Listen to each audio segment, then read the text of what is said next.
All right, so let's get specific. Zephyr Kronos.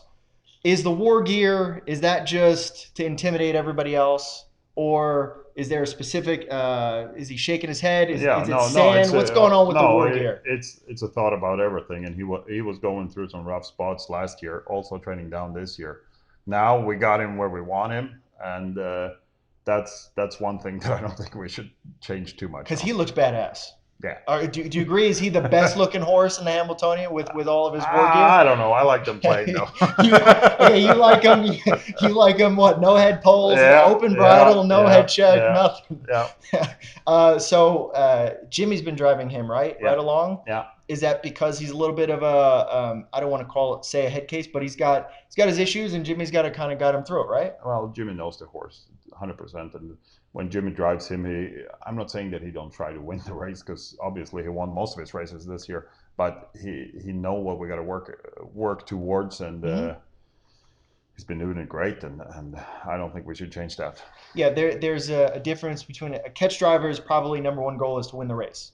Figure Yeah, out that's what we paid him for, figure right? out figure out the way to win the race, whether it's trip or whatever spot. Whereas this horse, it's okay. We have to guide him through these experience Yeah, things, and yeah. then But we that always knew the horse was good enough to win the races anyway, sure. even though we can't send him out of the gate, or we got to be a little careful, or you got to take your time getting around other horses. But you know what? The horse got so much talent, he gets the job done anyway.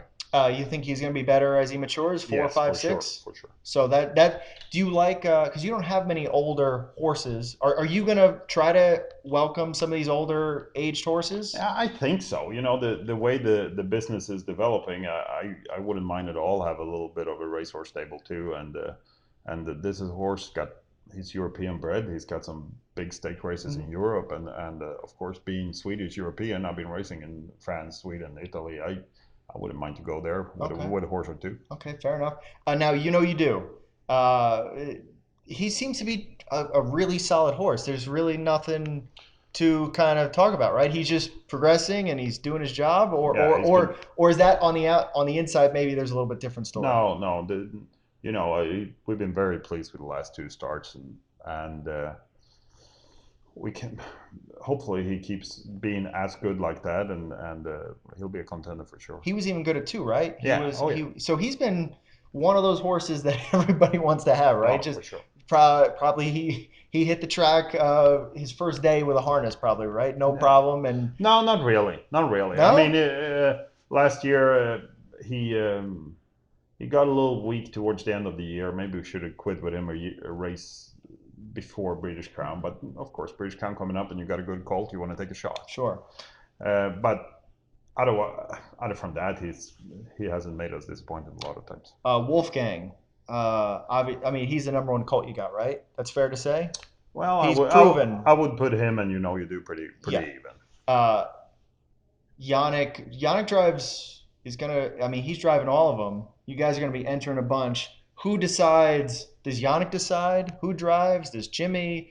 Like how or is just how it shakes out? It's a little bit how it shakes out, but of course there's a discussion. But the final call is always Jimmy's. Okay, Yeah, so Jimmy says who's yeah, driving who and, yeah. and go from there. Wolfgang, what's the best thing that he does on the track?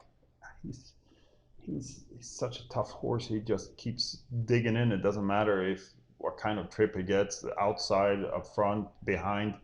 He just gets the job done somehow, and he's got a very good mindset to it. He raced in the good times and then he raced in the Stanley Dancer. No Beal for him, No, but a lot of the horses that race in the Beal didn't go up to Canada. yeah. Is that a case of you think those two races are too close together?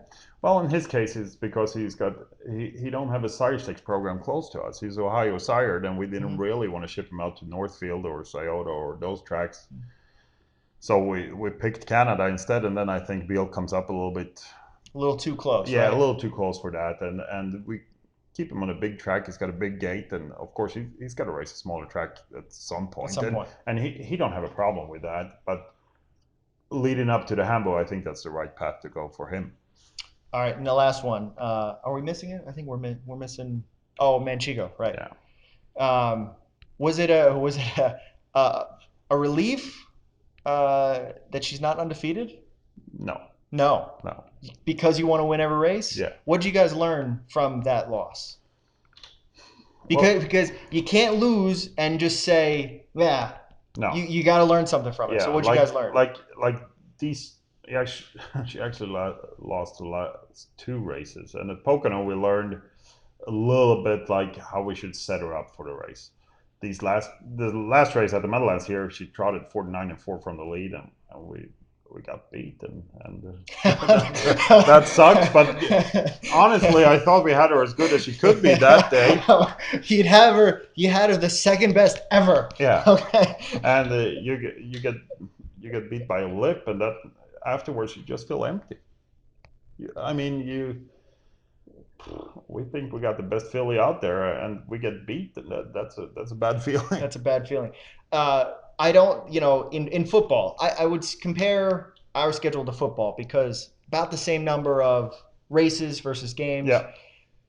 There hasn't been an undefeated team that won the Super Bowl since the 70s. No, I know. So, and we knew that right. going into this season that we're gonna get beat, of course.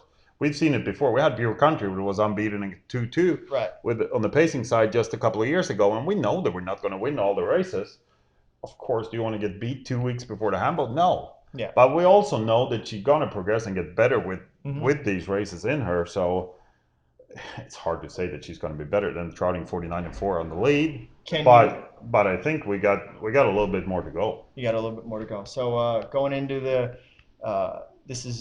is this the most fun time of the year? Yeah, for sure. For you guys, are hitting all the big races. Do you guys like to travel? Do you like to travel? Oh, for sure. That's a big part of the job, and if you don't like that, you're in the wrong business. Are you Jimmy? Jimmy likes to drive. Are you going to be driving? No. No. Why not? Well, I never did. Because you're 6'6" and a Viking. Is that why? It doesn't help, but I just never got started driving either, and then of course it's I don't have the physical attributes for it either. Jimmy, can I ask you one question? Come here, Jimmy. Just one question. That's it. That's all I'm going to ask you. I asked Per the same thing. Come here. Just sit down real quick. One question, Jimmy. Do you like losing more, or do you hate losing more than you like winning? Yeah. Yeah. That seems to be the general. When you get to the top of any sport, is that the difference? No, but you get used to losing more because you lose more than you win. But it's hard to lose. I mean, it depends. You can lose a race and the horse did great, and you can be very satisfied with the performance. But overall, especially big races, that sucks. But it sucks, right? You gotta eat it and go back to the drawing board. That's right. All right, thanks, Jimmy. Get out of here. Get out. We don't want it. We want this man. All right. What were we talking? Oh, this is a fun time of the year. Is there any race other than the Hambletonian maybe that you look forward to as a fan? Yeah, for sure. All the Grand Circuit. I mean, well, growing up, I wasn't too much into the pacing game, of course, since we don't have pacers in Sweden. But now, with all the big paces starting in Canada and the Meadowlands Pace and the Little Brown Jug, they're great races.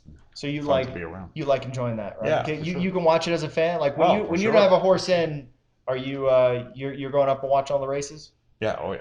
And then in the evening, are you? What's the one thing you do to get away? I don't know. Or at this point, you have to be all in. Yeah, at this point of the year, yeah. Does your wife does she shut off the TV and say, "Hair, come to bed," or no, let's go to the not beach, really. or she's just as crazy as you are? Yeah, pretty much. She's just all right. Yeah. So we got Per. He's gonna be kicking the old man out soon. As soon as the old man wants to go away. And Manchego, you know you do. Wolfgang, Zephyr Kronos. Who else? We'll see. We got a couple of jokers, but they got pacers too. They got a horse from down under. You'll see him later on. But this is Hambletonian stuff, so we're not going to talk Breeders' Crown, right? We'll come back for that horse and Breeders' Crown. Yeah, for sure. All right, thanks, Ben. Bye.